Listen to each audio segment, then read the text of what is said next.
Kisah Nabi Nuh alaihi salam. Setelah Nabi Idris alaihi salam wafat, sedikit demi sedikit iman masyarakat mulai menipis. Iblis dan pasukannya semakin gemar menggoda mereka. Kemudian mereka mulai senang membuat patung. Mereka membuat patung untuk menghormati para pahlawan, leluhur, tokoh-tokoh yang sudah mati.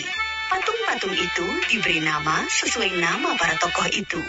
Dari sekedar penghormatan, lama-kelamaan mereka mulai menyembah patung-patung itu. Mereka percaya bahwa patung-patung itu mempunyai kehebatan dan kekuatan yang bisa melindungi dan menentukan nasib mereka. Di antara patung-patung yang disembah itu, ada 5 yang paling mereka agungkan, yaitu Wa'ad, Suwa, Yahud, Yauk, dan Nasr.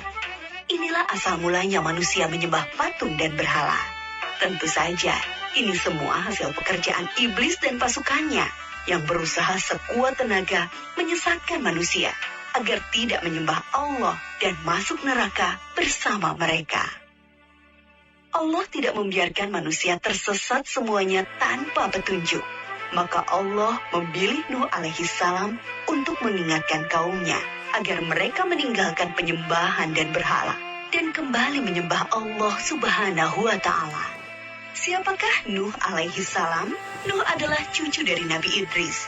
Fisiknya kuat, terbukti dari umurnya yang sangat panjang, sekitar 1000 tahun.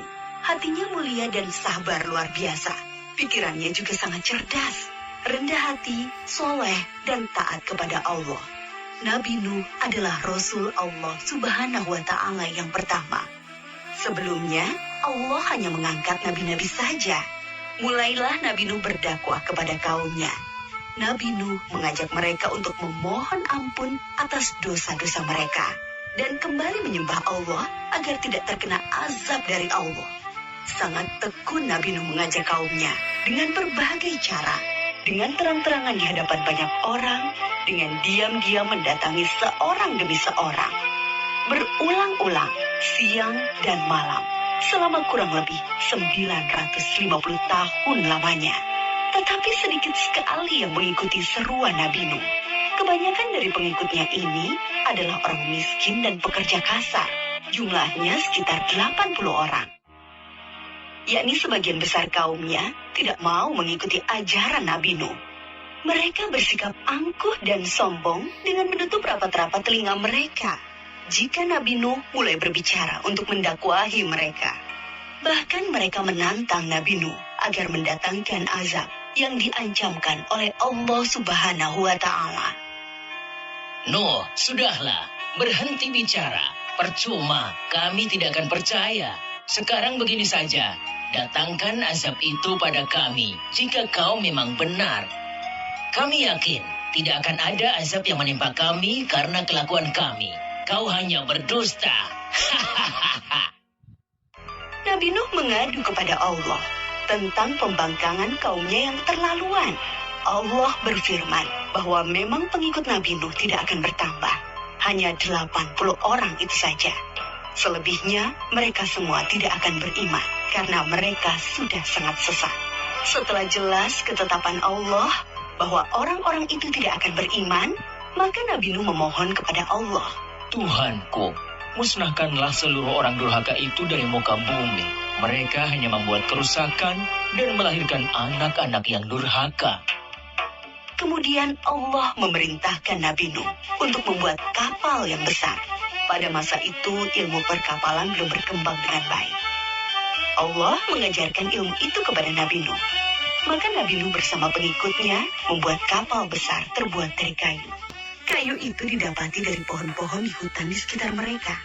Ejekan kaum Nabi Nuh semakin menjadi-jadi. Melihat pembuatan kapal itu terasa aneh bagi mereka. Apalagi mereka tinggal jauh dari laut. Lihatlah, Terbukti bahwa Nuh gila. apa itu? Bikin kapal ya? Untuk berlayar di hutan. Nabi Nuh dan pengikutnya bersabar dan tetap tekun menyelesaikan kapal itu. Akhirnya kapal besar itu selesai. Inilah kapal besar pertama yang dibuat oleh manusia. Kemudian Allah memerintahkan untuk mengumpulkan binatang-binatang sepasang-sepasang, jantan dan betina. Semua diangkut ke dalam kapal bersama orang-orang beriman.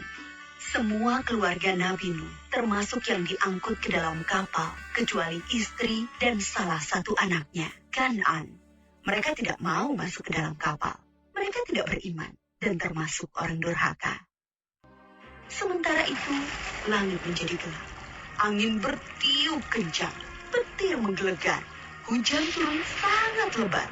Dari dalam tanah memancar air yang semakin deras. Juga dari dalam rumah-rumah penduduk, dari dapur-dapur mereka. Dengan cepat, air membanjiri bumi. Makin lama makin tinggi, menenggelamkan rumah, pohon-pohon, dan tentu saja orang-orang di luar kapal Nabi Nuh. Ketika Nabi Nuh melihat sekelilingnya dari atas, tampak putranya, Kan'an, sedang menyelamatkan diri dari banjir.